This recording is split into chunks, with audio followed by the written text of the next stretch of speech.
You're listening to WCAT Radio, your home for authentic Catholic programming.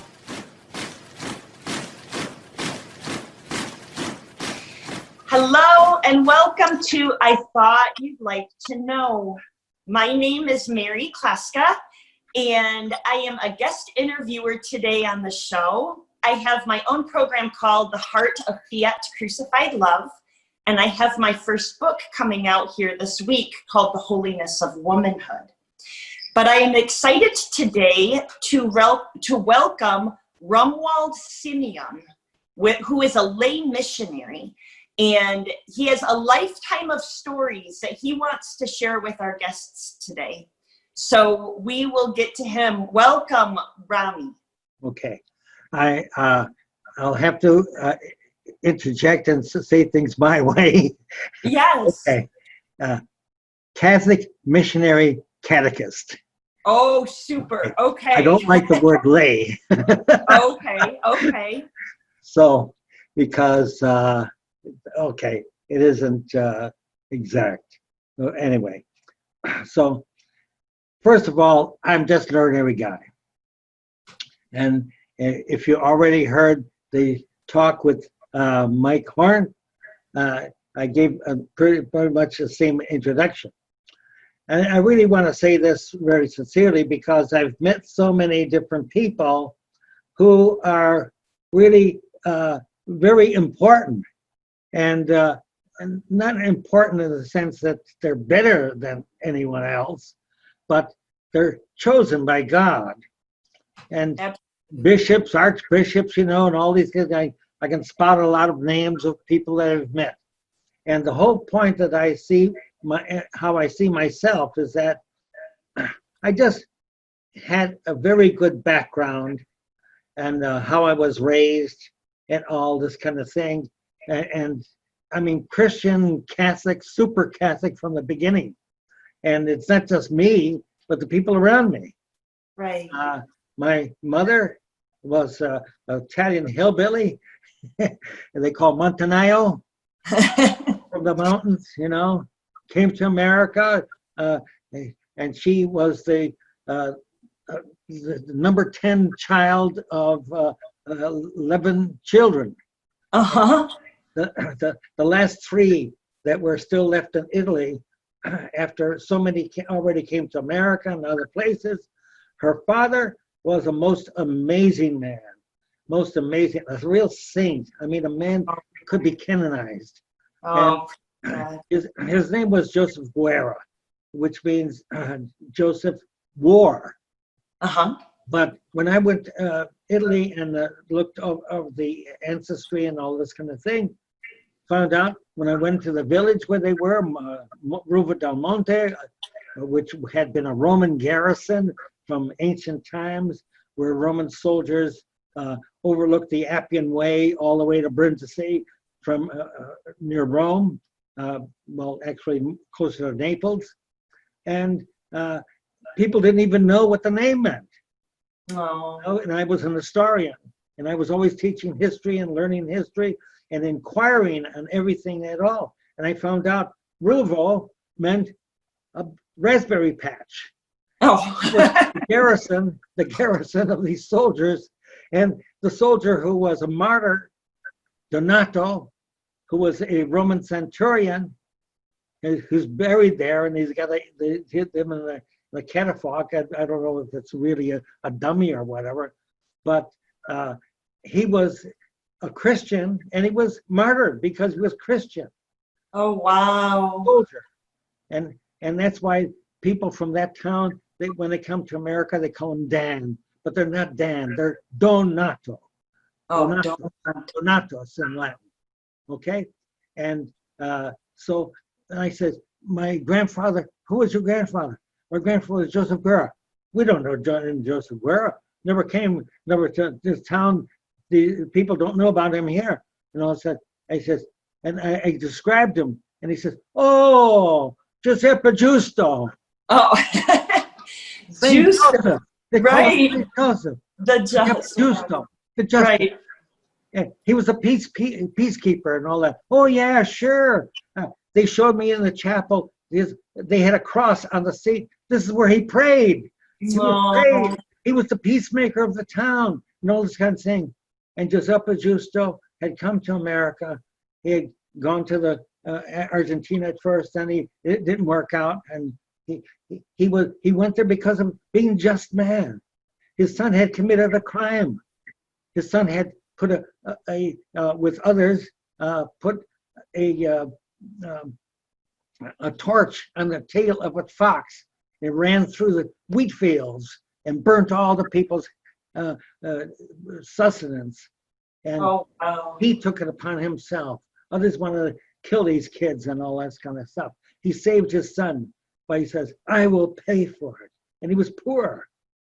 And he went to Argentina, and he took upon himself the duty to pay for those fields of people. And he was so just. Wow. He says, yeah, he did the well in our town and all that, and the well doesn't exist anymore, but we took the stones from it and put it into our houses like relics.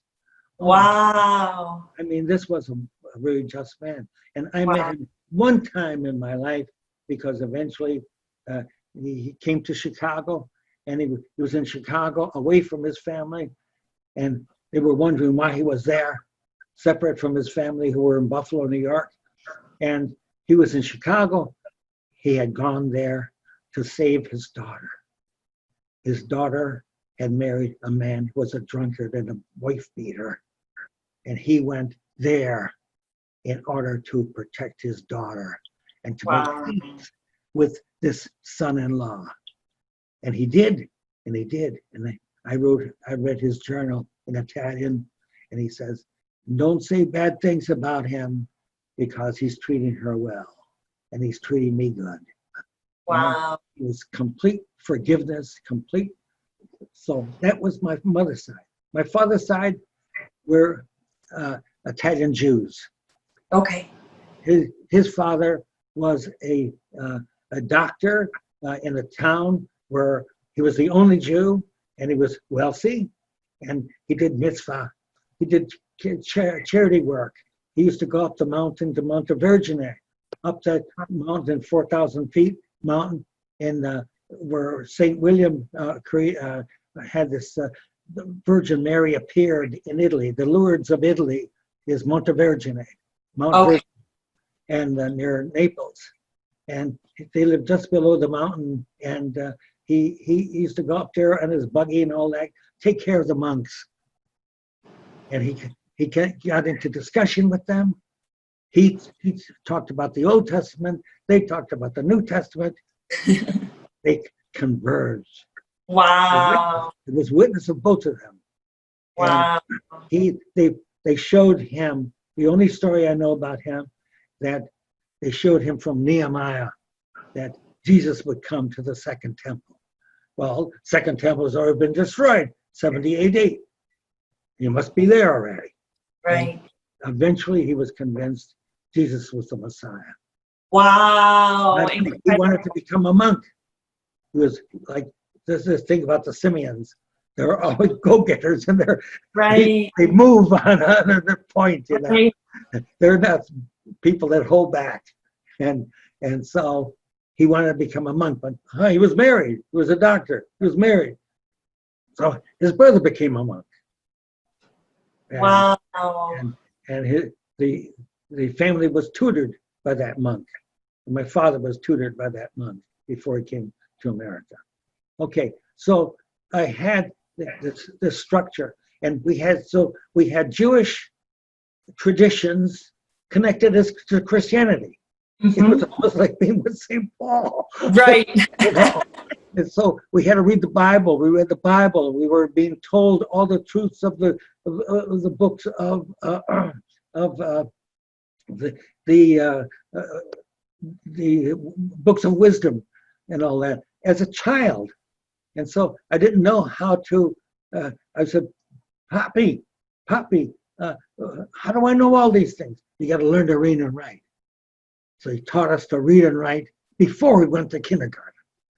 Wow. You know, and incredible. we started reading the Bible, listening to the Bible and all that. By the time I was 12 years old, I went through the whole Bible. I didn't understand most of it, but went through it and realized, oh, these are books of wisdom. We're people of the book. And so fit right into Christianity. And in fact, my older brother was already going in catechism class. And I said, where are you going to school? You're going to school? And I'm not going to school. He was 2 years older than me. And he's going to catechism class. Oh, you're learning stuff. And I want to go. I want to go. And I went into this class with him. And here I was 4 years old. Wow. How many brothers and sisters did you have? 4 and 4. Oh, 4 and 4, but 2 were stillborn. okay. And so then, so we had 10. 10 Right. altogether. Okay. But all the girls were older and all the boys were younger. Okay, so you had your brood. So, yeah, we had a lot of problems. Older sisters who thought they were my mother. I understand. I had that too. It helped me to become a bachelor. Aww. These are realities. They're all detailed. So I went to catechism class. I'm learning catechism and all that kind of thing. And when we're being checked, the nun there says, he's too young. He can't receive Holy Communion. So she called in the priest, was always checking the nuns. And so this priest came in, Father Nava, who later became a bishop, was very strong, powerful in my life. I became an altar boy. Okay, but anyway, he says, does he know his work? Yeah. Okay, he checked me out. I gave the same answers the others gave in the class. He says, he goes to First Communion. I went to First Communion with my brother. You knew it. I wasn't even supposed to be in the class. And it was a really apostolic church run by this priest who was a disciple of St. John Bosco. Mm-hmm. And he was so super, another big influence in my life. I knew of him all the way from that time all the way to his death. And he was a super Catholic. And here he was. He came to America as a missionary because the Pope sent him, St. John Bosco sent him. Wow. From Turin. He was born in Turin, Italy. And he came there and he had no church and all that. And the bishop didn't like him, didn't want him there. He says, we already have a parish here. And he says, but people are not going to church. The Pope says that the people are not going to church. Don't worry about this. If they want to go to church, there's the other Italian church here with these other priests and all that. He didn't go back. He opened up a storefront. It's a more difficult story than that. Right. Because he was kind of depressed and all that. He started a storefront. An Irish guy loaned him $50, and he started a storefront church where he stayed in it. He had catechism classes upstairs. There are no people going to church. He buttonholed them on the streets. He was like John Bosco. Wow. He went on the streets and talked to people, real street missionary and all that, and getting them in that, had to have a place there. Eventually, St. Mother Cabrini came from Chicago, and she helped them and taught catechism upstairs. Wow. And all that. So we even have memories of her because she came to build a hospital in Buffalo, Columbus Hospital. Right. Okay. Incredible. So they were all connected. And this is the experience I had, how people were connected. The Jews. Right. Your spiritual roots, right? Yeah, spiritual roots. And I didn't do anything. You were just born into it. I was the victim. In a good way. And everything was exciting. The worst time I had going to kindergarten in a public school because it was so stupid, Right. Make rings, paper rings and all that. Then they tell you lies. And my mother would tell me one thing because she was a simple person, uneducated, because they didn't, the Montanaya people, they taught girls how to be mothers. Right. They didn't want them to have education. Not that they didn't want them. It wasn't the culture. And it wasn't practical. You had no choice. Right. That's what it was. The boys went to school and the girls didn't. Right. The girls learned to sew and cook. Right. So that was it. See, so it was a whole different culture. And I see this as being 93 years old, how the cultures And because I taught cultures and I studied cultures and all that, and I taught cultures. And that's how I fit in. I had to know that to go around the world, to fit in with cultures. And they always had a good training. And that you just have to be who you are. And the culture is from the Bible, to learn the Bible, is that we're all equal. We're all human beings. And if you deal with yourselves as human beings, and this is talking about what I'm going to say today, if you talk as being human beings, you're equal. People understand you. You understand them, they understand you. Doesn't matter if they look different, talk different, got different languages, different governments. It makes no difference at all. Because they're all confused by all these different stupidities. People trying to control them and get money out of them and making them work like slaves, you know. And every government does it. Our own government does it, and everyone in the world does it. And they're all trying to be greedy. And Book of Samuel, I remember the Book of Kings, when the Jews said, "We want a king. We want to be like the Pharaoh." They like the Saduceans. Like we want a king. That's glorified. And they says, "Your king is God. You've got the king is God. He's not gonna trick you. He's not gonna do things." And Samuel says to the people, "Oh, you want a king? Okay, we'll give you Saul, and we'll give you Saul. And you know what's going to happen when you get a king? It's there in the scripture. They're going to slave you. Take your daughters and turn them into prostitutes. They will take your land. You will have to make them glorious. They will put your sons in the army. They'll kill them. Young people they'll kill. They won't even allow them to live and all that. But God doesn't do that to you. He knows how long you're going to live. He knows the talents he gives you, just like Jesus says in the gospel. It all fits in. Jesus is so true. So we have to proclaim Jesus. He's the only one who says it right.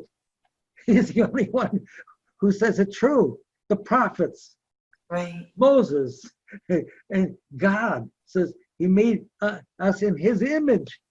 If we're his image, something's good about us. We don't have to be depressed. We don't have to have a low opinion of ourselves and think we're nothing. And we, in a certain sense, to God, we are nothing. We're grains of sand. But on the other hand, the mystery that God created us, I can't understand it.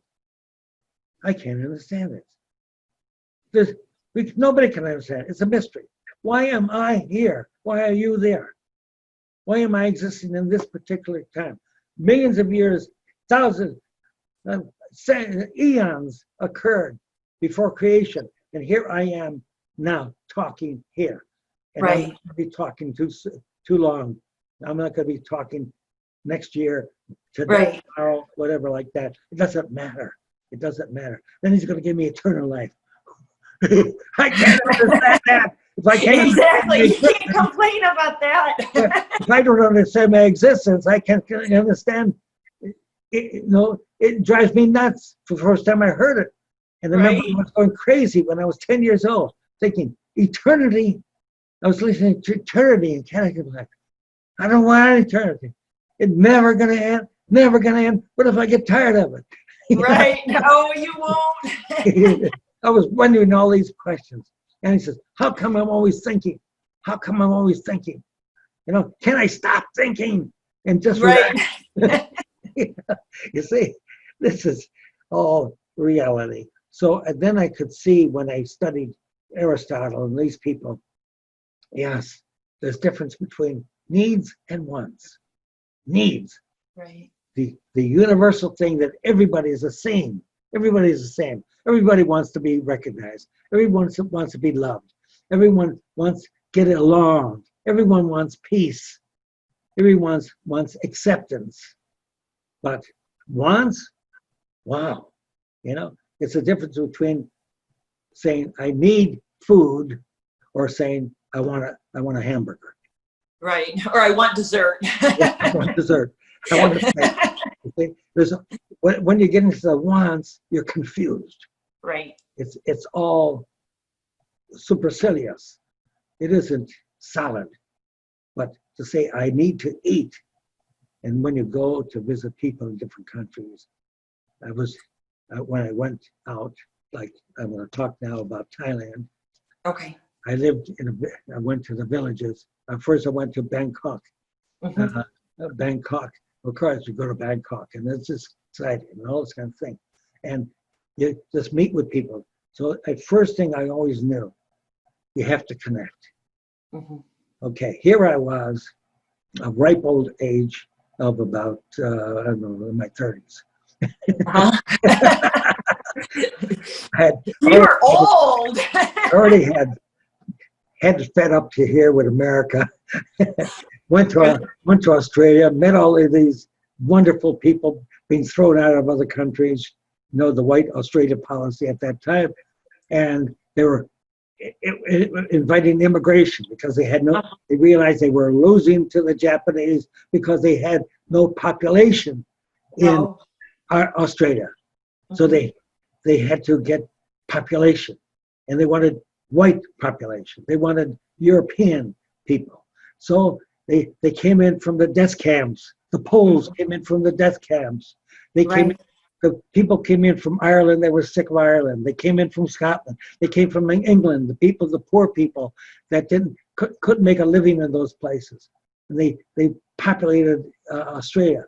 And then the missionaries from Africa, the Italians, and the from Africa, and then the ones who left the death camps of Germany, and all these people with all this kind of culture, different cultures, and they all fit in as human beings. They all fit in equally as human beings. The Dutch from Indonesia were being kicked out of Indonesia. All the whites were being kicked out from India. The Eurasians, even the ones who had bicultures, were kicked out because they were too British. Gandhi couldn't handle them, and Nehru couldn't handle them, and they didn't want them around. They didn't want the Muslims there. They kicked them out to Pakistan. So it's all this, everything is a turmoil. And all of these first, then find out they were heroes.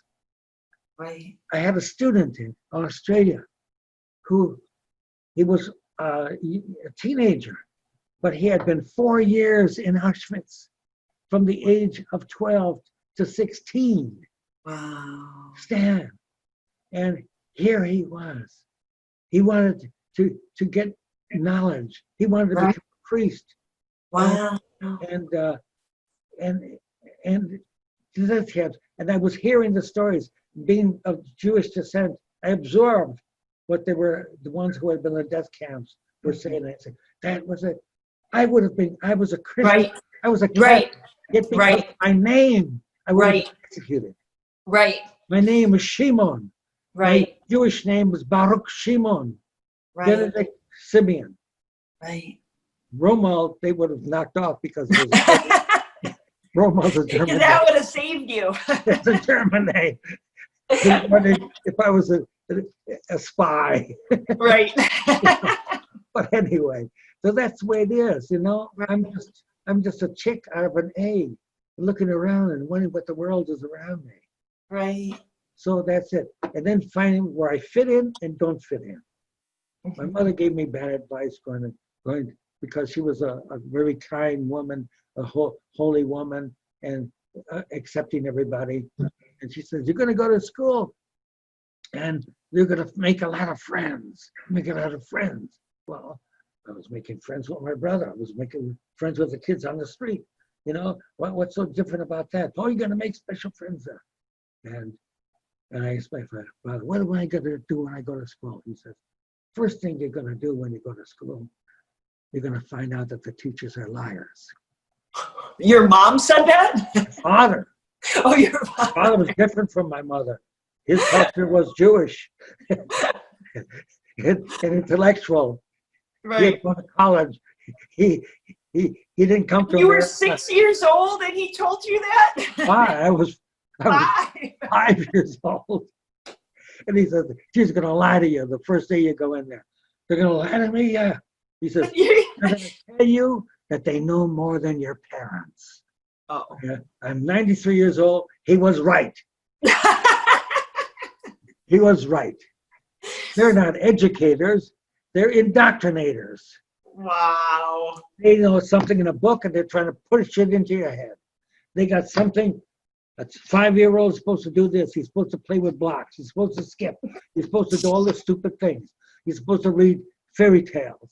He's supposed to read that when butter is made by a tiger running around a tree and turns into butter. How stupid can you get? How stupid can you get? And I was a kid. And I says, you're a realist. Turns into butter. You know, Black Sambo. Right. They're already teaching you cultures are different. People are inferior to you. Lies, all lies. And that was the time when they were knocking down Hoover, who, for me, I could see he was really a great man. And they were electing Roosevelt in 1932. And Roosevelt was a liar. He was a liberal. He was no more better than Pelosi today.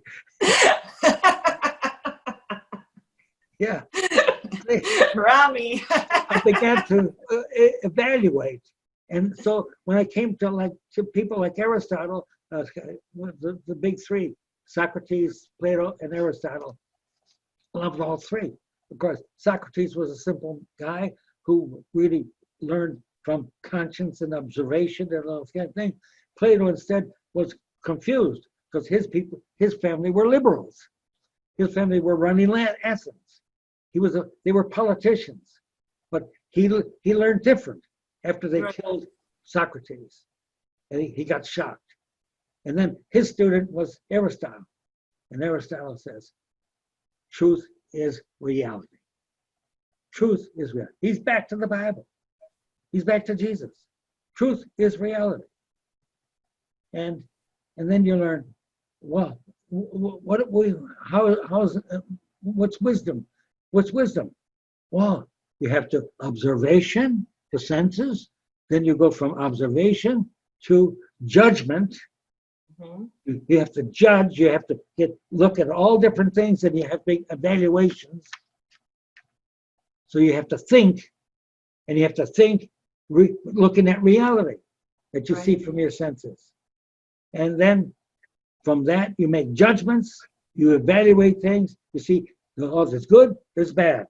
There's confusion, there's sincerity, there's lying and all that, you know. You see all the opposites, and you have to make a judgment. And then when you get the judgment, you act. If you don't act, you're nothing. You're nothing. What does Jesus say? Use your talents. Everyone's given a talent by God. There's the Bible again. You're given talents, and your talents are, some have one talent, some have another talent. I was different from my brother. My brother was sort of a romantic. He liked to draw pictures. He liked to sing. You know, I was trying to sing. I couldn't sing. I was you know? And I was jealous of him. The people would say, "Okay, you kids sing." And my father was teaching us songs, and we're singing. Little kids, you know, singing the squeaky little voice, and his voice came out good. And they used to say, "Okay, I give you a penny. You shut up." And I give him 2 cents if he sings. That's funny. He became a singer. I'll pay you to not sing. He paid me to not sing. You see, and I saw people were different. People didn't. I wanted to sing, but they wouldn't let me sing.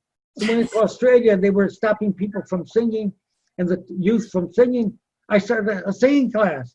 I started singing, and I found a person who was a old opera singer, and she taught us these breaths and all this, and she teaches us. And all of a sudden, from singing "La Donna Mobile," "La Donna Mobile," "Supervento," she says, "Get that voice in. You sing from you get bellows, or your chest and your lungs are the bellows.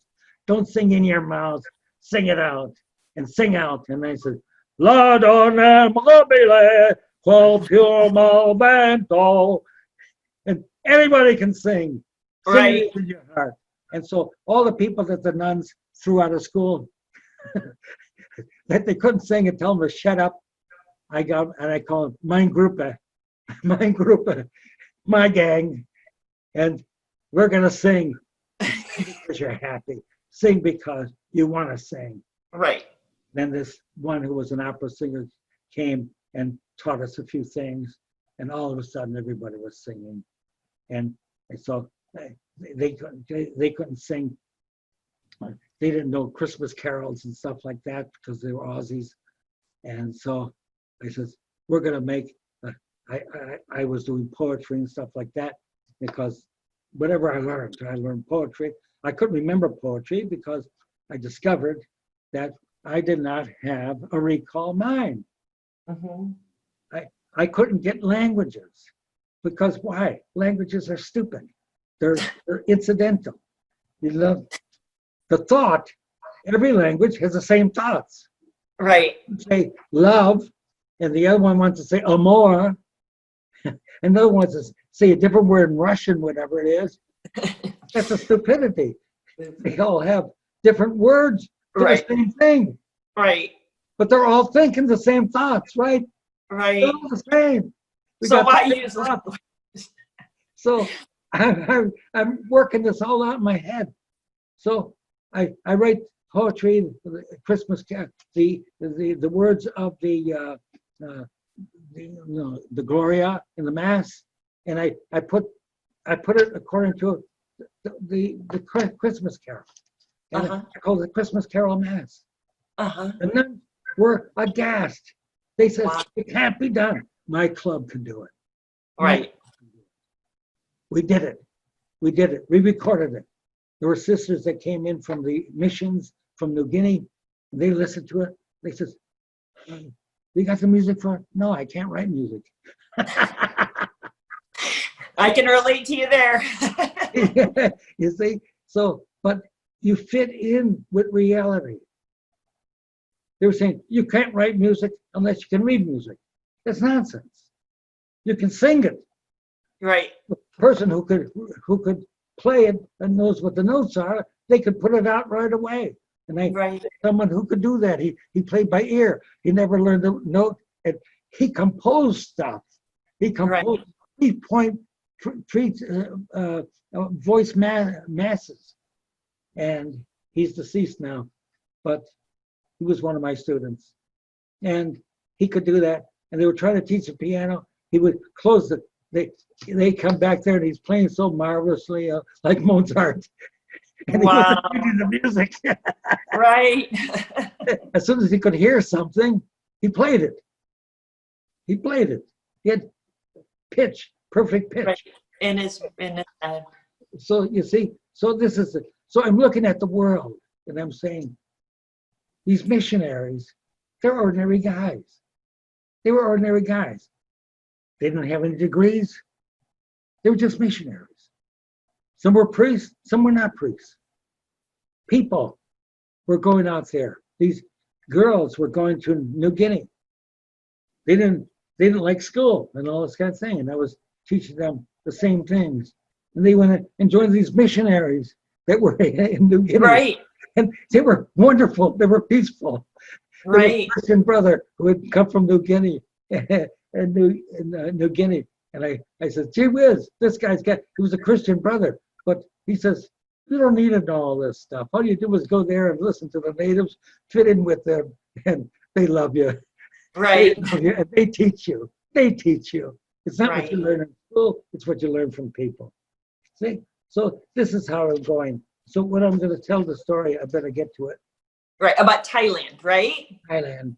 So after I could see I had all of this knowledge, because I don't have a single degree. The only degree I have is a diploma from grammar school, Oh. and they put the wrong name on it. I can't even prove it's me. So you don't even have a diploma from The teachers didn't even know the difference between Romuald and Raymond. Oh, They call me there's a Raymond. big difference, right? As long as I was in grammar school, I was Raymond. Oh, Simpson.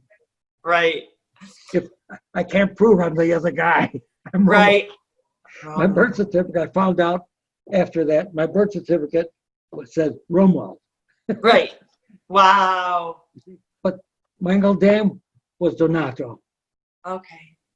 You know, my Uncle Raymond was Romuald.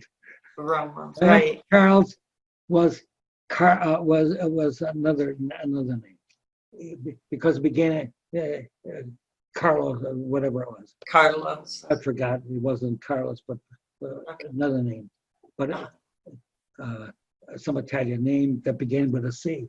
So they gave him the name Charles when he came to the immigration. They just changed the name to make it more American. Well, Isaac Berlin became Irving Berlin. They did it to these people too. They did it to everybody. No, they did it in our family.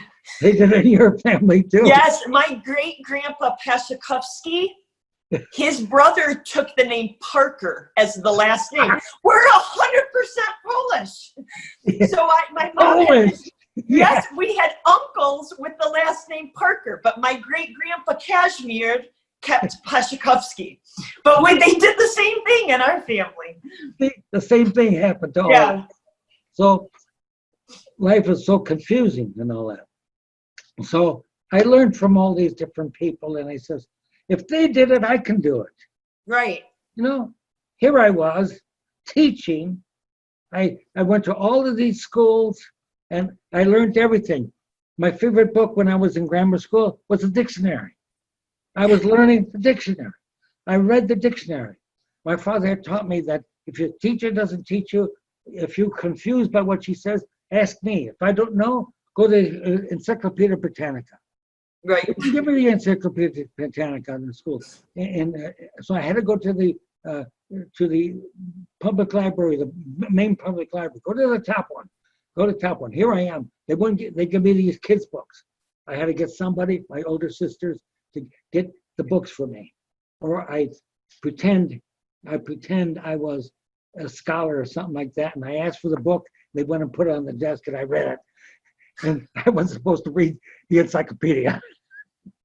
Wow. And I found out what was true, what was false. You know, what was true, what was false. What the teacher was saying was not correct. And when I said, oh, I know the answer, teacher, I know the answer. And I give them the answer that was in the encyclopedia, and she says, shut up. She didn't know the answer. I could tell. She didn't know the answer. And she was wrong. She was contradicted the encyclopedia. See? She didn't know why, a simple question, why the Antarctic is colder than the Arctic. She said it because it was in the book. But she couldn't tell. I said, they're the same distance from the equator. I was in third grade. Right. Same distance from the equator, but one's colder than the other. Why? Why is it? Go to the encyclopedia. Okay. The Antarctic is a landmass. Oh, right. It's a landmass. Exactly. The ice is 100 feet, a mile thick. That makes sense. The winds are blowing. The winds are blowing. It's getting colder and colder. And your teacher didn't believe you? What does she know? And the North Pole is over water. Oh, right. No, that makes total sense. I never thought of it. 2 or 3 feet thick, and below that is water. Water can't be colder than 32 degrees. Otherwise, it turns to ice.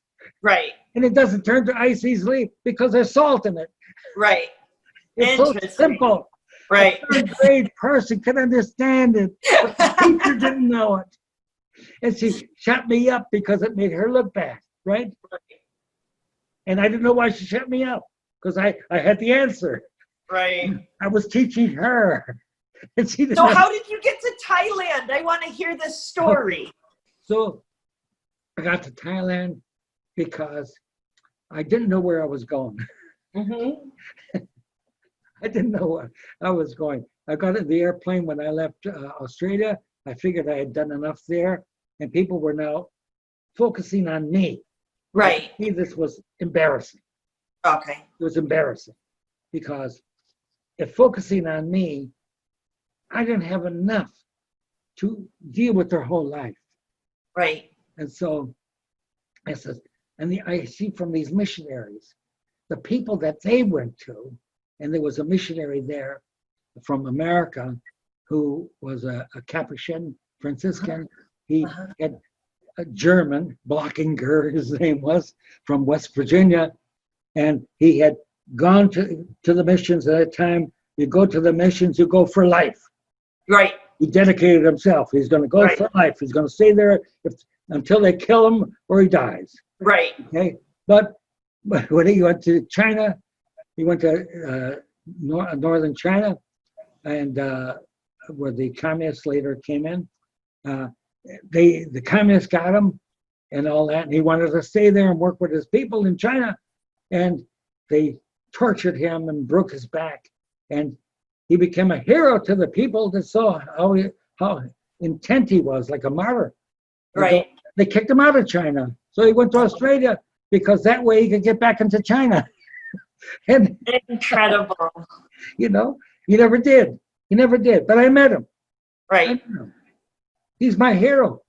He's the type of person. And I met these missionaries from Africa, the same thing. They want to go back to Africa. The others want to go back to, the Jesuits wanted to go back to Indonesia, you know, but they couldn't. But they were waiting to go back. They didn't want to go back to Holland. They didn't want to go back to their own culture. They were not satisfied. I met Archbishop Polio, who was an Italian in China, and they tortured him for 2 years. He came to America, and he was going on television, not that time television, radio. With he made connection with Fulton Sheen. They blended in and all this kind of thing. And I met the guy, and he's telling me, he says, I want to go to China, but I want to go to India. I want to go to India because the one who was teaching me in sixth form school, the school that had no degrees or anything like that, but I was learning in that school. That's another story. But he was in India since he was 15 years old. He was with the Rajas and all this kind of stuff, and he was a missionary. When the Pope wanted to make him a bishop, he decided to leave. He was not worthy. He was not worthy. He came to America. He was going to go back to Italy. He came to New York, and he found out there's no sixth form school in America, in New York. So he formed a sixth form school. He's buried there now. Wow. He never went back. Wow. He was my teacher, you know, and I learned. That's the example that you had. Yeah, the book. Those types of people. To Trite, where we were in school. So we were near West Point. So he got the books from West Point. We were learning books from West Point about history and stuff like that. And I could see that the books from West Point, a different kind of history, genetic history they were teaching, cause and effect history, the real history of the past. Because the military have to know, wherever they go country, they have to know the cultures, the real cultures, otherwise they can't deal with the people.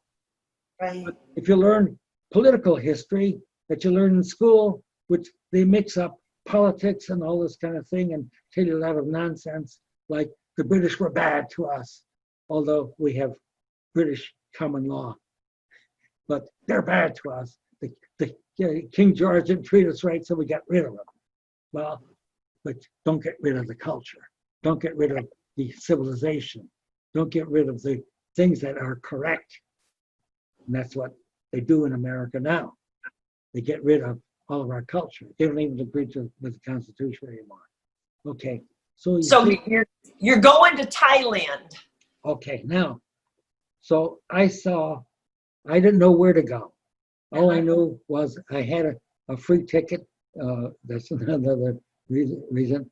I had gotten a ticket to come to Australia that the Aussies paid for. And it was good for years until you used it, as long as you're going the other way.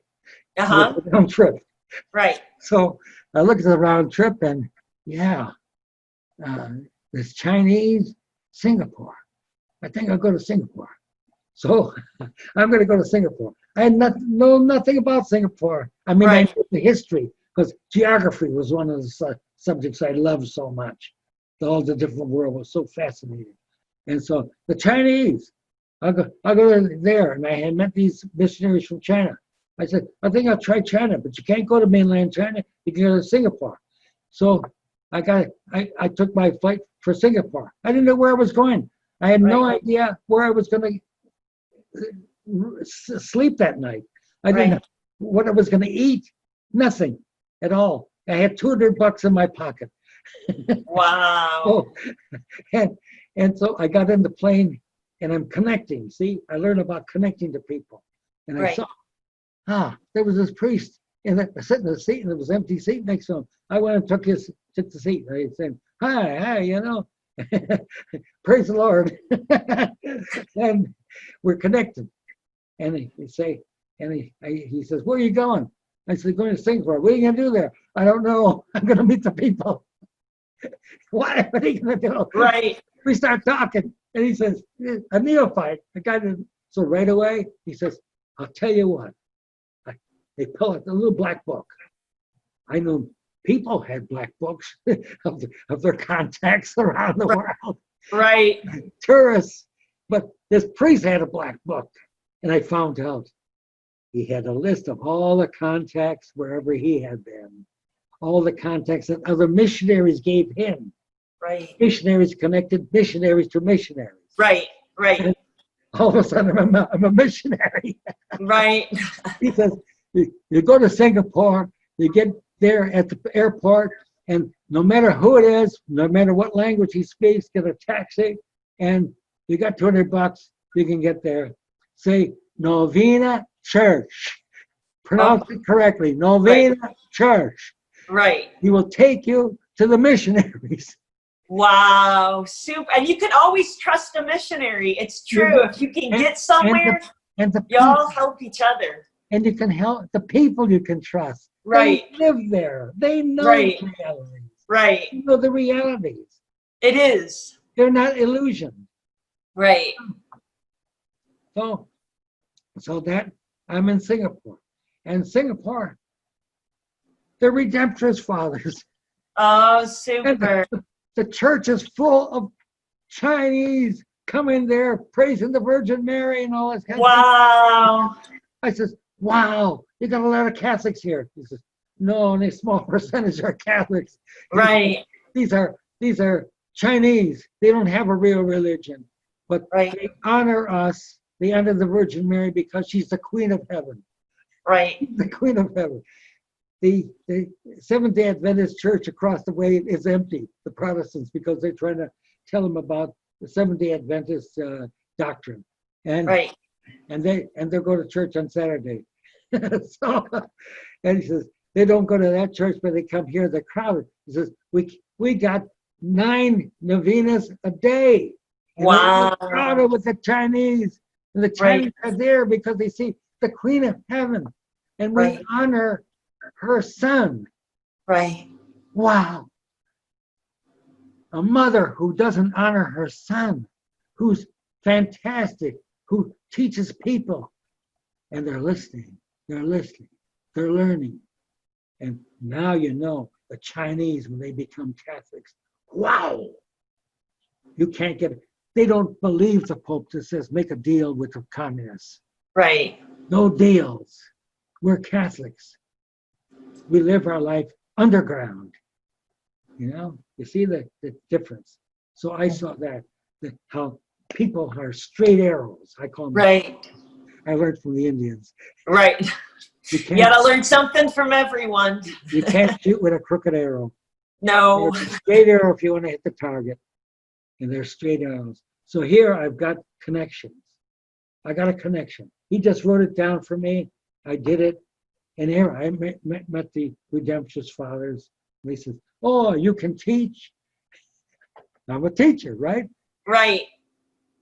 Whatever they call me, whatever title they give me, I'm a teacher. Right. And I teach religion. I teach the gospel. I teach Jesus Christ. I fit in. I fit in. And he says, oh, some of our priests have to go, they're sick or they're on vacation. He said, Right. could you take over with these Catholics? Right. Yeah, I took over. They were Chinese, but they spoke English because they were. I was going to say what language they did. They were under the British. Oh, okay. Singapore. Right. They were under the Brits. Okay. So many years and all that. So then from Singapore, I'm learning about all the other countries and say, oh, the people come. They're the Americans of the Orient. They know. Don't ever underestimate the Chinese. That's what they better listen to. Don't underestimate the Chinese. They've had civilization and culture from ancient times, not just from Mao Zedong, but from Laozi. So, and I was studying all these people. I was studying Laozi. Yeah, he fit in. He says that there's no such thing as government that's not your father. Back to the Bible. God is our father. He's the government. All these rules and all these laws that they make are stupid. They don't fit in. They tell us we can't breathe on somebody. We got to be 6 feet apart. You know? It's all nonsense. It's all. So how did you get to Thailand? So I got to Thailand because there was somebody from Thailand there. Because the Redemptorist Fathers had a mission in Thailand. Now is that where and they were from California. Is that where you had the run-in? Where you almost? I went to Thailand. Uh-huh. Eventually, after I got sick of Singapore, I had an experience in Singapore and went to Malaysia, I go to Thailand. Uh-huh. I was stuck on Thailand. I found out that the Thai were pro-American. It was easy to get there. The king there at that time was born in Cambridge. Wow. And he was pro-American. Okay, that king. He's dead now. His son, who when I was there, I think was 12 years old or 14 years old, and he's the king now, and he doesn't have any power at all. Okay, but that's how it goes. So Thailand. Now I was interested in Thailand. Thailand was, and I read the history. I know the history, and they were pro-American and anti-British. Uh-huh. And they were being given the wrong name. They were called Siam. The English called them Siam. Siam because the English were in Burma, and the people from Burma were the enemies of the Thai, and gave them a name, a down name. Right. Down name. And Sham, the language means filthy and dirty and stupid. Right. And so they were called Siamese. But the Thai called themselves Thai. Right. Free people. Right. The free people. Just like the Sioux Indians in America. We call them Sioux, cutthroats. But the French call them Sioux. But they call themselves Dakota. Dakota, the free people. Right. Same word. Same word. See? You go to the Eskimos. They call themselves Inuk. Inuk. The people. The men. Wow. So if they were pro-American, how did you get yourself into trouble there? Well, because even though we were pro-Americans, some Americans who were there were not doing things right. Oh. Yeah, they were confused because they didn't know the history. They were sending people there who were from the Peace Corps. And I think Sebastian has connection with the Peace Corps, so he understands this. So it was great. They're teaching them English. They're teaching them all that. But you go to the villages there, when I go there from Bangkok, and I had experiences there with the princess of Thailand, who was the daughter of the king. And she was the head of education in Thailand. And she, like me, I made contact with her through the Chinese because she says, oh, he's an educator, an American educator. I can learn something from him. And she was a straight arrow. She was a straight arrow. And she's trying to help her people become educated. Right. And that was good. I didn't even believe she was a princess until she sent for me, sent the chauffeur in a Rolls Royce. Oh, goodness. And I said, maybe she is a princess. She has something. I just knew her by her name, and I couldn't pronounce it because it's such a long name, and I had two on the end, which meant she was royal family. So what happened? So I went with the trouble that was happening to Americans who were Peace Corps, where every time I went to a village, and I didn't even know the names of the villages, but I went to a village to meet people and mix in with them. They had these people of the Peace Corps, and the men were treated like gods. People needed a well, they built a well. They always accomplished what the people needed. Right. But the girls, they were MAs or whatever they were from wherever they went. They learned about sanitation, they learned about hygiene, and that the people of Siam didn't have soap, they didn't use toilets. They were right. the women were washing in the canals and all that. They had to teach them. Right. They had to teach them their way. And this is where the biggest mistake you can make. To go to a people and teach them your way. The first thing you have to do is learn their way. Right. Now, you know that. See, that's why it's enjoyed talking to you. Because you have experience. You weren't a greenhorn American like I was. You learned their way. And when I heard the thing, I could see she's following their way. She's right. to the people that are there. Right. And then she fits in. Right. That's what a missionary does. That's what right. Jesus did. Jesus didn't go to a place and say, I'm the Lord Almighty, right. do what I want or I'll zap you. Right. John the Evangelist had said, they don't agree to us. Get rid of them, kill them. Right. No. You know what spirit you are. You right. see? He came as the Son of Man in his humanity, as a baby, as a person who needed others. Right. He learned from them. It was as if he was learning. He already knew it. He knew everything. But he acted like, in a certain way, he was a con artist. Because right. he didn't tell him he was God. I'm just an ordinary guy here, a carpenter in Nazareth. I'm helping Joe. There you go, I'm helping Joe. So what happened? I want to hear your story. So with these girls, people didn't even want to talk to them. Right. They were away from them. They were, the women pulled their children away from them. They said, the boys talked to the men, and the men accepted them. And everybody accepted them. If the men accepted them, the women accepted them. The village accepted them. And they were like heroes. But they were doing what the people needed. Right. But the girls, they had all of this knowledge in their heads. They were supposed to teach them hygiene. That was one of the things. Well, in other words, you're saying if you're teaching them hygiene, you're telling the people they're dirty. Right.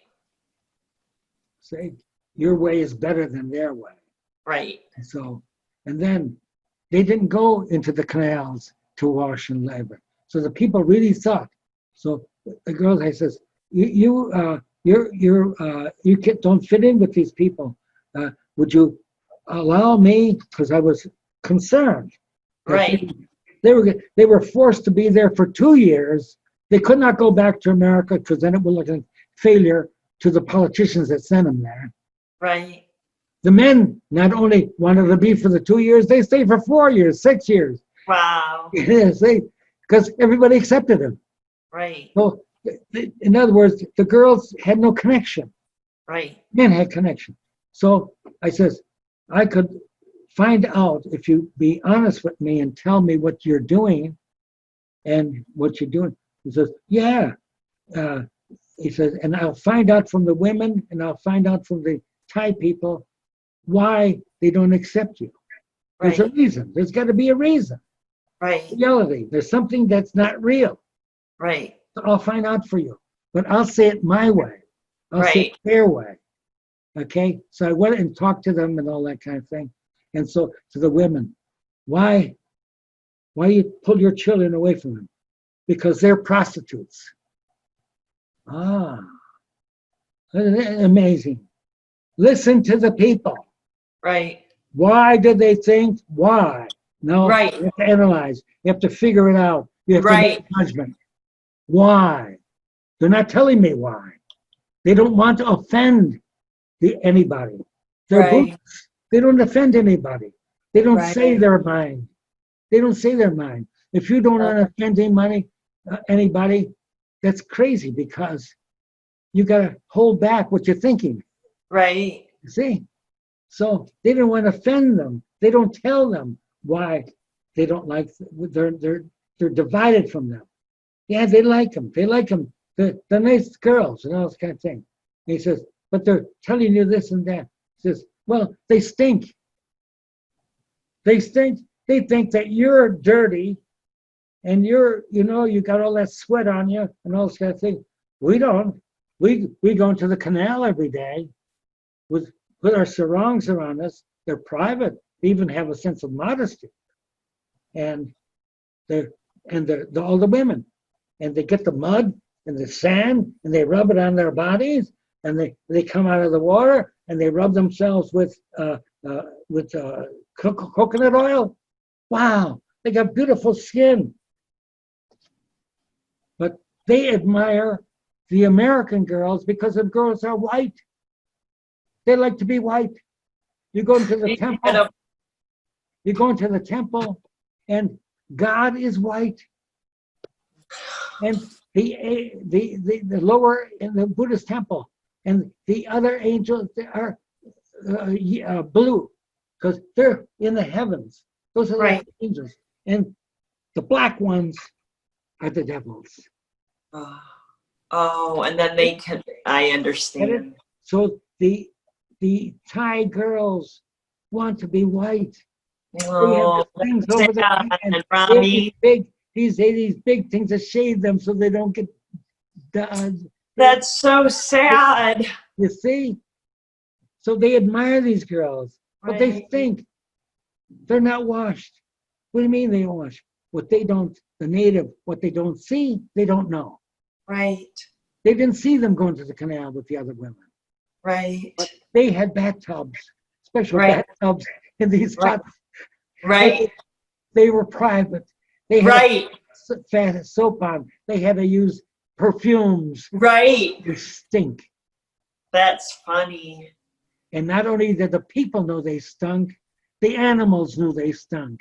Animals wouldn't go near them. The water buffalo. Those girls went near the water buffalo wearing perfumes and all that, they would attack them. Wow. They were not eating native food. Wow. And they were putting all this perfume. It's the water buffalo that have kids on their back in the rice fields, and they look so pleasant and kind and all that. They're taking orders from. They move their foot, and the water buffalo goes left. You move his other foot, and they go right. Right. They push their head down there and say stop. They get them all. These are kids on their backs. They're 10 years old. But the other women, they wouldn't even listen to. You ride in a Jeep on the road, keep away from the water buffaloes if you're not eating native food, if you don't have aroma out of your pores. That makes sense, though. It makes total sense. So how did you end up in... So I'm saying, I says, I'll tell you how these people can accept you. Do what they do. Right. You eat what they eat. You do what they do. You live like them, and then you die. Live like them. Right. And also, you told them that these boys are not your husbands. These boys are your friends. Right. Your friends. That's what they say in colleges, right? Uh-huh. They're a friend. They might be in bed with them, but they're a friend. They're not married. Right. And according to the native people, you have to have a man to protect you if you're a woman.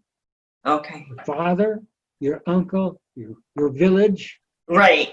Your brothers. There's no friends. Right. They tell you what to do. They tell you what to do, and they did it. Right. And you think they're enslaved. So they couldn't relate. They couldn't relate to them in any way. So I says, I'll say it to them in my way. Right. So they knew about President Johnson at the time. And we had the main road going from Bangkok all the way to Laos, to Nang Khai, to Vietnam, is called Freedom Road, the military road that the Americans built to get their vehicles and military work and helping the Thai army. Okay, so they know that. They're friends. Americans are friends of them. Americans help them and all this kind of thing. So I says, there's I didn't say President Johnson. I says, King Johnson. King Johnson loves Thailand. He built these roads here. He sends our soldiers here. He sends these people. And he's a great king. And they understood this because the king there, he had 4 or 5 wives. He never knew which one he was with. Oh, and so the king sent these women to help you. These kings, these are the daughters of the king. He's got. Oh, you were brilliant. Did it work? He doesn't know what to do with him. He doesn't know what to do with them. So he teaches them to help you. Right. But they're kind of stupid. And they don't learn. No, they don't know. And you said that? Yeah. And they understood it. And right. In a positive way. Right. Because they don't know your culture. I was saying they don't know your culture. They come here and they're these politicians that he's got a lot of people around him that don't know anything about Thailand. And they had piles of toilets, toilet bowls. Right. No sanitation. Right. They use their manure for their crops. Right. They weren't going to waste it. Wow. And they got I see a pile of toilet bowls. What are the people? They didn't know what they were for. Right. No, that I understand. And every time a shipment came in, the pile got bigger. No, I understand. I remember once in Russia, a little child in church had a runny nose. And I took out a Kleenex and I gave it to him. And he said, "Thank you, ma'am. Thank you. This is such a treasure. What is it?" And he folded it up and I was trying to tell him to wipe his nose. And he said, "I would never do that to your gift." And he put it in his pocket. See, I understand. That's why You'd never seen a Kleenex. That's why I like to talk to you, Mary. But you understand. You went through it. I do. So I went there, and one thing the missionaries had told me, the American missionaries, they didn't know what I learned. Right. They didn't know cultures. Right. And they were trying to fit in. Right. There were things that they were doing that the natives liked. Right. The fact that they were celibate. Because all their monks were celibate. Right. Right. Okay. They didn't like the Protestant ones because they were married. And they saw their wives bossing them. Right. It's the opposite of what they were doing. Right. And their women used to yell at them, these ministers. So they didn't like the ministers. So the Catholics really had a great in there because they were celibate. And I was a bachelor. Right. So I fit right in. You did, right. See? And they're listening to me because I'm listening to them. And I'm taking their way. So I says, you have to teach them how to be like you. Right.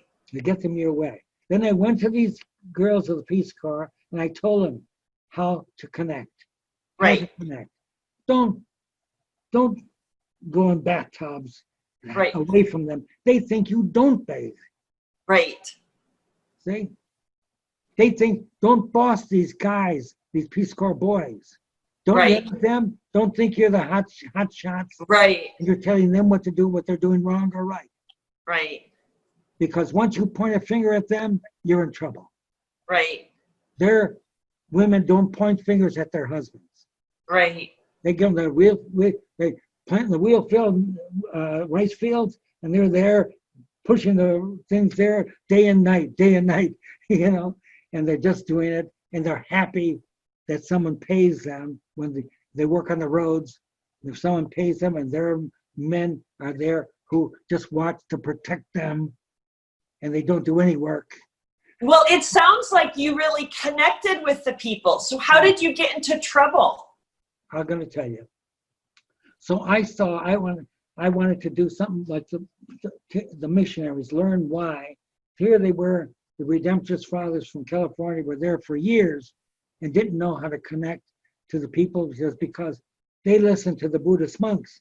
They listened to the Buddhist monks. The Buddhist monks are always going with that bowl, the food bowl, the lamp thing, and the people give them food and all that. And then they go in the village and they sit down and they chant and they teach them about Buddhism and all those things. And whoever wants to go around, especially the men, it's the men mainly, so the women got to work, and the men are there and they listen and nod their heads and show respect to them and namaste, namaste, and make sure your head is below their heads, and all that. So I says, well, if they're doing it, I could do it. So I went to the village. And I didn't go to teach them. I had my Bible, I had my book, a small Bible, a big Bible. I had a cross. I always wore a cross, something to show I was a Christian. I had a big cross that the Pope had given me, a mission cross but that's another story. A big mission cross that the missionaries. Wow, beautiful. Got this from Pope Pius XII. Wow, that's a treasure. Yeah. Well, I still have it. I know, that's a treasure. 1958.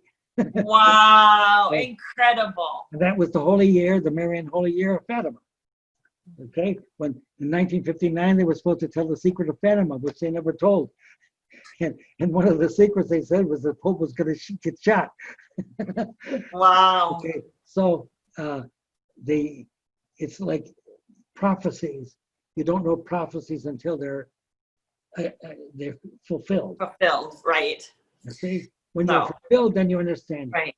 Okay, so you took that cross in your I told Bible. these monks going in, nobody stopped them from going to the villages. They Right. go to the village and all that. They were welcome. Right.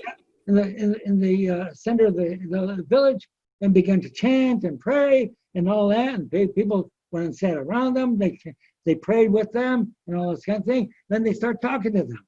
They talk to them. They're teaching Buddhism. Well, I studied Buddhism. I studied religions before I went there. I was teaching the history of religions. And so I knew something about it. Not that I knew everything, but I had to learn from them. So I went there and I sat down. I sat down with the men. They looked at me at first. They saw the cross. Nothing offends them. Nothing offends them. They're Buddhists. They accept everything. The only thing they even accept, as Buddha says, except if a tiger comes after you and he's hungry, at least give him an arm. I thought it was crazy. That's funny. I'm not a Buddhist. That's funny. So they're not offended by anybody. They weren't offended by the communists. That's why the communists took over and kicked them out of India. Mm-hmm. They wouldn't fight. They didn't fight. They're not offended. No.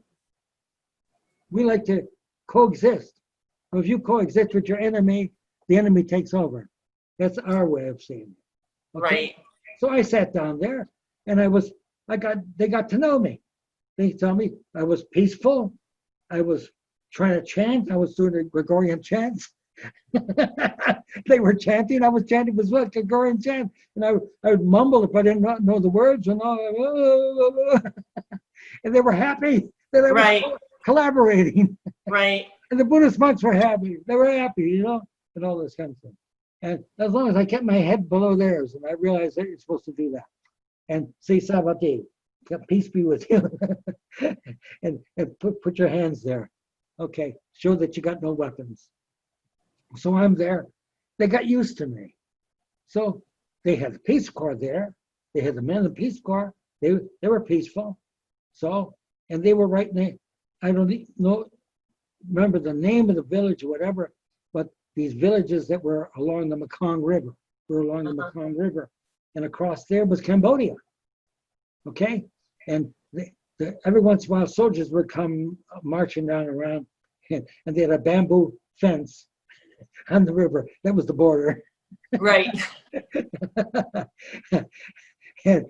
But it worked. It worked because the Cambodians didn't come over, right? Right. And when they were Buddhists, they were Buddhists and Buddhists, Right. Cambodians. But the communists took over. Pol Pot took over. He turned them from Buddhists into vicious communists. Where, in Cambodia or in Thailand? In Cambodia. Okay. Thailand was peaceful. Okay. So, the refugees from those areas, from Laos, from North Vietnam, were coming into Thailand. Okay. But Thailand, they were accepted. They were Right. accepted. Okay? So you had Christians coming in from these countries too, people that want to be peaceful. Okay? So I was peaceful. So make sure you don't carry a knife and all this kind of stuff. And Right. don't show any kind of danger to them. So I'm saying, and so they got used to me. They got used to me like the people in the Peace Corps. Okay? And then finally, since they saw I had a wooden cross, whatever I had, I always had a symbol, and I had my little Bible or whatever I had. And so I was not embarrassed. They weren't embarrassed that I had a Bible or Right. a little Bible. I had those little small things I could put in my pocket, a pocket Bible and all that. And I read it, and the Lord would teach me how to meet with people. Okay? So, and they would go with theirs. Sometimes they were real primitive. They had their primitive books.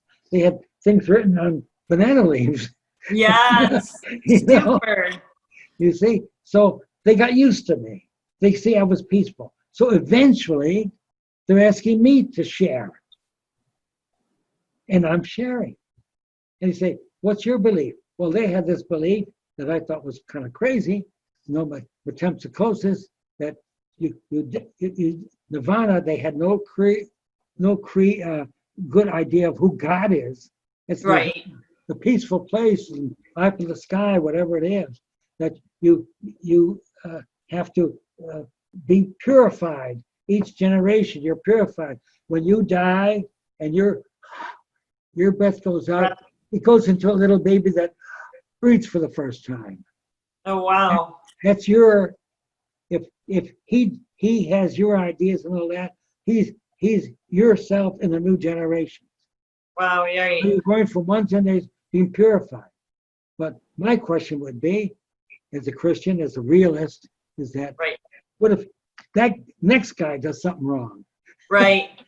He's not Right. purified. Someone else got to purify him. And that's what their thing is. They don't Right. know. They don't know. It's a mystery to them.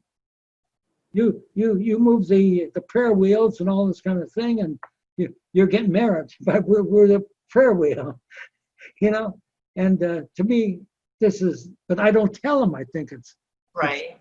But you see in that their desire for purity, which is a good thing. You find something that's good that you can connect to. You've got it. So they're telling you, you are a Christian. So Right. They knew about Christians. They also knew about the killing of John Kennedy. Uh-huh. So he was their hero because he was like a martyr to them. Right. I don't think he's a hero, but that's another story. So, We got to get to your story. yeah. So they're accepting me. The first thing you have to do is to be accepted. You have to make the contact. And the contact you make is doing it their way. Right. I sat down. I listened to the monks. I endured it and all that until I could see that they're accepting me. Right. They're happy when I come and sit down now. Right. Before, they were not sure. Right. Maybe they thought I was a Peace Corps guy who was just supposed to dig a well. Right. But they were accepting me. They accepted me because I was white, because I was American, whatever it was. Right. I didn't do anything. I was just me. Right. And they accept me. And then they say, what does your religion teach? What does your Christ teach? You're a Buddha. Your Buddha is Jesus. My Buddha is Jesus. Right. I tell them, my Buddha is Jesus. Right. You know? And my Buddha just sit there and meditate on his navel. Right. He was active. I learned that part from Gilbert Chesterton. He was active. Right. There. Think, judge, and act. Think, judge, and act. Connect, think, judge, and act. What's our action? What is Jesus' action? So now they're trapped, right? Right. They're trapped. I've got the floor. Exactly. The Buddhist monks like me. I'm respectful to them. They move on, and here I am, and they're asking me about Jesus. They're asking me. I'm not going there and pointing the finger at them and telling them that they're pagans. I'm not telling them anything at all. I'm just relating, witnessing. I don't see how that got you into trouble. Let me tell you. It's a long story. So, you see, I told you, Mary, I have so much in my head. I know. You got 93 years of life. And so I'm teaching them, and I'm teaching them, Jesus doesn't say it like Buddha, but he's our Buddha. He's our Buddha. Right. He didn't say he was against Buddha. He's our Buddha. Right. And he's teaching us the way of life. Right. Like Buddha taught you the way of life. Right. This is our way of life. Right. And so he's teaching us that. He came as an ordinary man. Right. But he was really the Son of God. They don't know who God is. God is in the universe. So I'm explaining who God is. Right. I'm telling them like to an atheist. Right. The existence of God. Right. There's gotta be someone who's before time started. Right. Before things started. Right. They understand that. Right. Because they don't know who God is. Right. God is a mystery to them. So whatever you tell them about God, and God is beyond humans, God is beyond the universe, He's beyond the stars, and He is the creator of everything. They begin to understand. Right. They understand. They begin to understand that men could not purify themselves. Every time they come to every generation, they do wrong things too. Where's the purification? To them, in fact, in Buddhist religion, it's endless. Right. So you could teach about Jesus being the one who purified us. And He purifies us. Right. That's what I was thinking is how to do that. But they were that's too awesome. big for us. Exactly. Too much for us. We can't purify ourselves. See how they're listening. Right. They're listening to exactly what we're saying in John's gospel. Right. What we're saying in the gospel. And I'm saying it not my way, but their way. Right. That you have to do. They understand it completely. Right. They respect me. They're looking forward to me to come to the village. Right. So I'm a success. Not because of what I know, but because of Jesus. Right. And it shows up. And then when I went back, I checked things out with these missionaries, American missionaries. He says, yeah, that makes sense. That makes sense. And then they tell me more of what they know. And they're informing me. Right. I'm informing them and how to make connection. They're informing me. Right. And you're all doing it. How there was a disconnection. Uh-huh. How they were trying to teach them gospel without going through Buddha. Right. See? You have to relate it. To them. It's like St. Paul, who found that altar to the unknown God and said, exactly. That is ours. He saw a woman washing on the street. Right. You can reach anybody. Right. Because you're human. You see what they're doing and you can relate to them. That's what that's called Lectio Divina, and that's called witnessing. Right. Okay? So they respect me. They respect Americans, whatever it is, whatever it was in their heads. And living their life. And so then one day, this is the interesting part that people would like. Actually, the interesting part is what I'm telling you. Right. But people like to see exciting things in the news. Right. And that's a lot of hoopla, because you just react the way you react, right? And people help you. And people who respect you help you, right? They're connected. They're not going to let you die. So one day I'm going to the village, and no, they stopped me from going into the village. I don't know why. They're all excited, and I don't know why.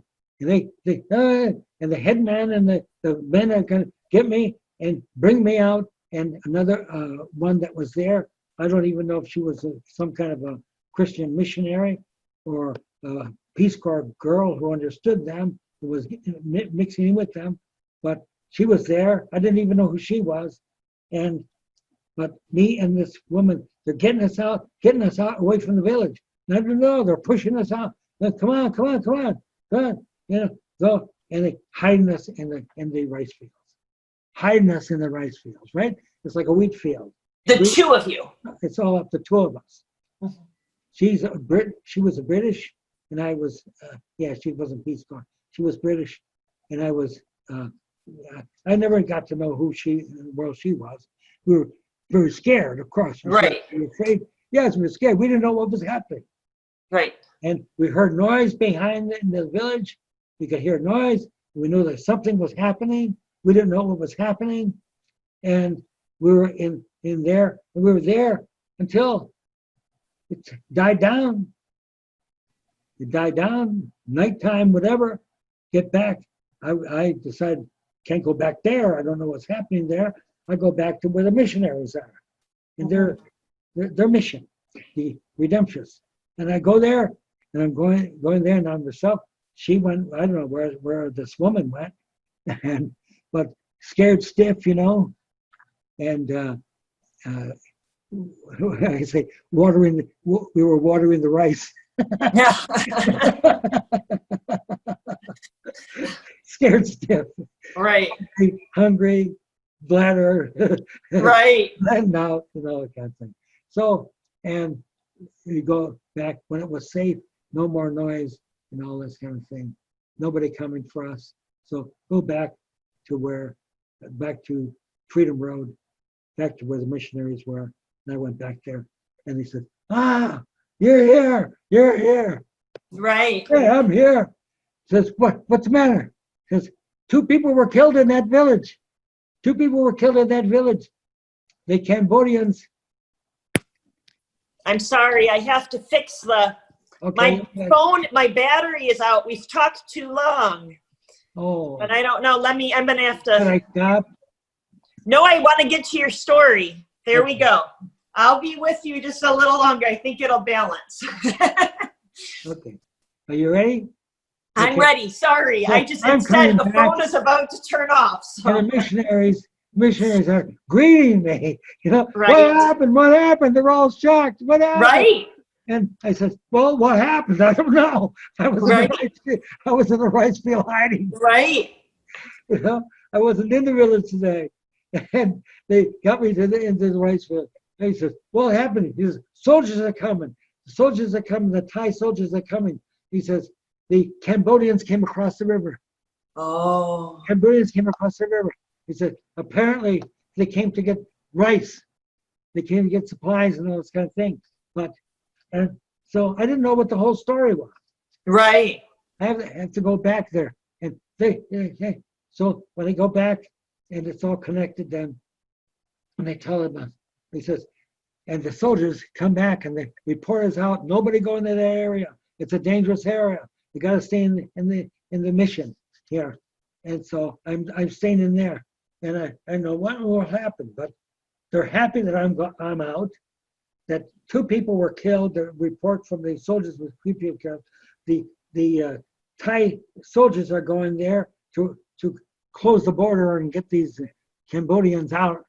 Wow. And all that. And it's only I said, kid them out. The border, it's only a line of bamboo sticks. Exactly. You know? and so, so then that's all the whole thing develops, and you get to know what the story is. So the story is that the Cambodians came over to get the Cambodian guerrillas, the we call Khmer Rouge, the Khmer Rouge. Right. They came over apparently to get supplies, to steal their rice, and naturally, when you know that these people will kill you, you give them what they want. But for some reason, someone who was terrified, of course, the people are terrified. Right. They're in the center of it. They happened to mention that there were white people there. Oh. Me and that woman. That woman. And they wanted you. Now they were interested. Right. They wanted to get them. But the people, now as Buddhists, right, protected us. Wow. They became ignorant. Yeah, they were here. We don't know where they are. All of a sudden, they're stupid. They act stupid, protecting us. We don't know where they are because now Buddhism is on the grill. They don't snitch. They don't tell information. They don't put other people in danger. Everybody is a human being that needs to be protected. They're like family. They're like family. So when the soldiers are coming, they have to get out. The Khmer Rouge have to get out. But before they go, they put 2 people down in the middle of the village and blow their heads off. Who were the people that died? Were they also white? People of the village. Oh. Nobody was white. Only me and that woman were white. Right. They were angry. They knew the people were lying. Oh. They knew that they were protecting us. So they killed them because they protected you. Of course. Wow. They were protecting us. They were Buddhist martyrs. Buddhists. They gave Maximilian Kolbes that gave their life for you. In fact, one time I wrote a thing to the episode. The other guy says, you should canonize all those people. They're all martyrs. They're martyrs. St. Paul says that chapter 2, book of Romans, right? That we do what God, doing the will of God. And that's what the Buddhists are doing. They're doing the will of God. They're protecting their brothers. They're protecting human beings. Because and they don't want to be killed. They don't want you to be killed. They didn't even want to kill the Chinese that invaded them. Okay? So you're all in the same pot. We're all in the same We're all in the same boat. And so there, I don't know the names of those people. I don't know who they were. No, but they were willing to die to protect you. They died to protect me and that woman. Wow. And then they say, this is my story, it's their story. Right. Talking about what happened to them. I saw that about people who went to death camps. The same thing with my student. He survived 4 years in Auschwitz because the people who didn't have food gave him their food. Right. See? And yet he was so disturbed and all this kind of thing that he was a wonderful person, a holy person, all that. Yet the church would not allow him to become a priest. Why? Because his mind would go to the nightmares. Oh, right. Do you have contact with him still? No, he's dead. Oh. And the last thing I got a letter from him where he contacted me, and he became a brother, a Franciscan brother, and helping people. Good. He was from Tasmania. His immigration was in Tasmania. And anyway, and he says, the wonderful days we had together. Oh, see the people. He thanks me for the wonderful days we had together. But see the people. I wanted him to become a priest, but the authorities, the bishops wouldn't accept him. But God's hand is in that, and look at He's the in life. Heaven. He's in heaven. Right. Look at the life that you so many of these holy people. You see? So why should I even think of proclaiming myself. I'm Right. not, I didn't do anything. People Right. died for me. And then because they didn't disrespect me, they didn't blame me for the people dying because they died because they were Buddhists. Right. Because that was what was expected of them. Wow. They weren't saying, oh, you came to our village and you created danger for us. Right. Nothing at all. Nothing at all. That is incredible. They did me Savade. Peace be with you. Right. Come here, go, and all that kind of thing. And then I went. I admire them. I cried for them. Right. And I saw missionaries that you don't see in America. Missionaries like Michael Keon, who was the Archbishop of Tare, a native Thai, and I knew him and I worked with him. And Right. when I see people were being buried alive by the communists, by the Right. Khmer Rouge, you know, Right. and he come and he no the funeral no funeral the buried the bishop who didn't even know the people, the Christians who had escaped George Vietnam and got refuge in Thailand, and woman was being buried. He didn't know who she was, but he came there and he was at that grave and cried. Did you see an archbishop ever do that? They don't even cry for another priest that dies. Do you ever see a priest that comes on the celebration of concelebrated masses in America, where they come and they cry for the guy that died? Right. They'll even say things that he did wrong. They'll even say, almost like, good riddance. Right.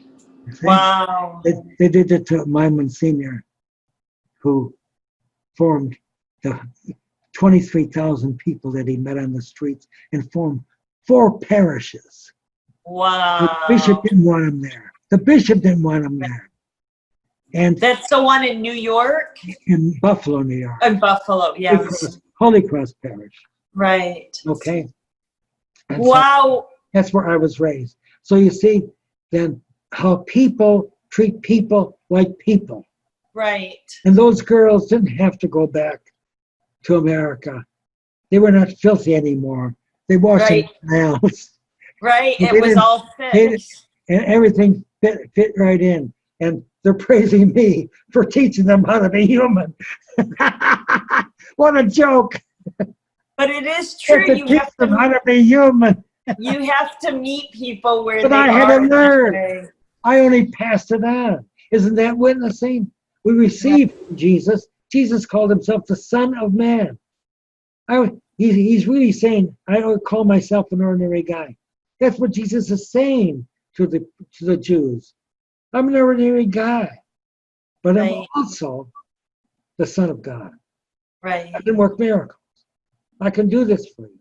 But on the other hand, I don't impose myself on you. You respond.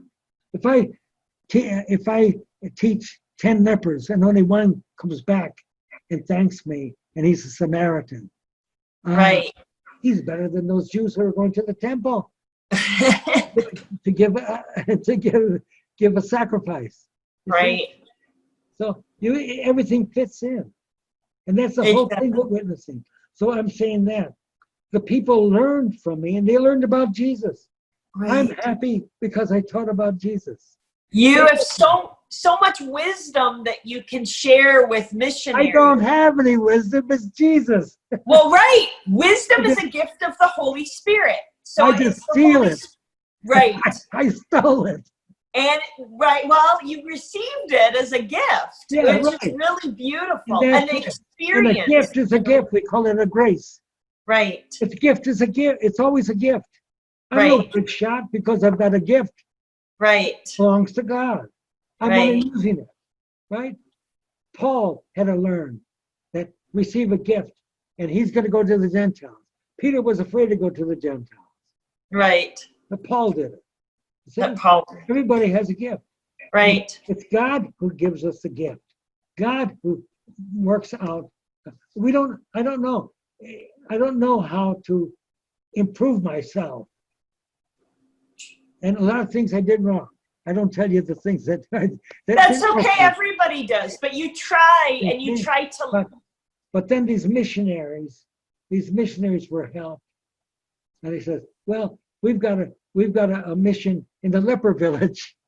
Oh goodness! Want to go there? You want to go there? Right? Yeah. Yes. Wow.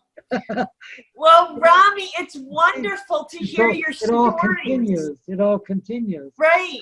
Every missionary has a story. I bet you could write volumes and volumes on your experiences. By the way, I do write notes. Do you? You should. I got notes here. Good. You could write volumes. And I says, Buddhist monks, people respected them. Right. And I'm going to learn why they respect them. And right. I have to sit with them and keep my mouth shut. Okay, I write my notes to myself. Good. And then when I went back to these missionaries, they says, "Hey, you can do a good job. Maybe you could help us out in the leper village. That's big." And I got the name there, near Bong Ting, with the secret American air base that's supposed to be in Guam. Bong Ting in the middle of Thailand. Was there. And we got just between you and me and our audience, right? Yeah, and it's just between that. And go there. And I says, yeah, I'd be happy to go there. And just be myself. Wow. Pass it on. You're just passing things on. And so happy with it. And well, Rami, we need to wrap this up. We're pushing on 2 hours. 2 hours? Well, an hour and 45 minutes. The stories so are next time, I want more stories. Yeah. And by the way, I tried to look at a map of Thailand to find out where this village was. Right. I don't know if it has a name or not, but I forgot. Well, sometimes that's the way it is in those places. Yeah, that's how it is in those places. Some have names, some don't have names. No. Do you want to lead us in a prayer, or do you want me to? Well, go ahead. Your prayer is as good as mine. Your prayer's probably better. No, don't say that. Let's wrap this up with a prayer. In the name of the prayer that the Lord gives you is a good prayer. Oh, good. In the name of the Father, and the Son, and the Holy Spirit, amen. Sweet Jesus, we praise and thank and glorify you for the gifts you gave us today, and especially for the gift of Rami's life, for his work in the missions. We ask you to pour out your Holy Spirit upon him and all the days he has remaining here with us.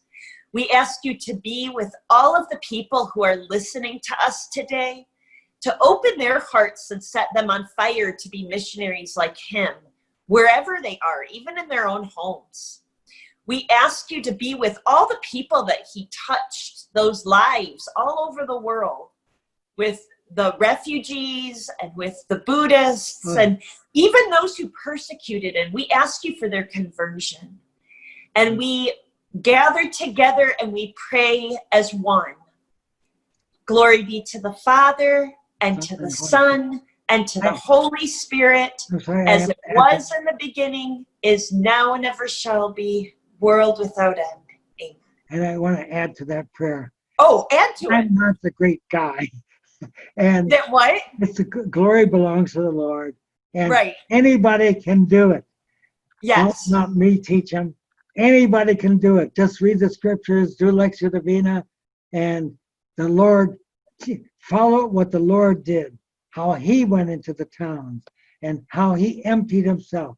As the scripture says, he emptied himself of his divinity to become like us, to become one with us, to be more human than we're human, and to reach us. And so anybody, I don't want people to think that they've got to do it my way or how I did it and all that kind of thing. Do it the way the Lord did it, and you can succeed. Just make the effort. And Jesus already gave you the formula. Go and teach what I have taught you. Learn from me, because I'm meek and humble of heart. And I praise and I pray. My prayer right now, I want to pray for all those Buddhists suffering from those that are trying to take their faith away from them. And as Missionary said to me, he says, you know what some of these Buddhist monks didn't like us? They're talking about themselves. It says because we go there to preach and we're taking them from being Buddhists to become Christians, and we're stealing them. We're not saints like ST saints coming and holy men stealing them, but we are sheep thieves. That's what they said, and they understood it, but they didn't know, in a way, didn't know how to get out of it. And they said, just follow Jesus. And so they says, that's it. We just follow Jesus. We just follow Jesus. And that's what Jesus did. And he gave us the whole formula. Go teach them what I have taught you. Use my model. Use my model. And my heart goes out to those people that died. I think of them. I didn't even know their names. I think of them. But God knows their names. God knows their names. And we'll meet together. We'll meet together. Absolutely. They sure didn't go to hell. No, absolutely. Absolutely. See? And so I thank you for your prayer. And let people follow what the Lord shows them and what they're able to do. Absolutely. And just have courage, just do it. You Great. learn by doing it. You don't learn by reading a book. Great. Okay. Well, God bless you. Thank you. He does. And I want to know if you bless me. Oh, absolutely. Well, God blesses you. That's all that matters. Pass it on one to the other. And we're Absolutely. We're all united. It's called, the doctrine is called communion of saints. Exactly. Exactly. Thank you. Well, thank you for allowing me to have you there on your side. Well, thank you for sharing your story with me. Hello, God's beloved. I'm Annabelle Mosley, author, professor of theology, and host of Then Sings My Soul and Destination Sainthood on WCAT Radio. I invite you to listen in and find inspiration along this sacred journey we're traveling together to make our lives a masterpiece and, with God's grace, become saints. Join me, Annabelle Mosley, for Then Sings My Soul and Destination Sainthood on WCAT Radio. God bless you. Remember, you're never alone. God is always with you.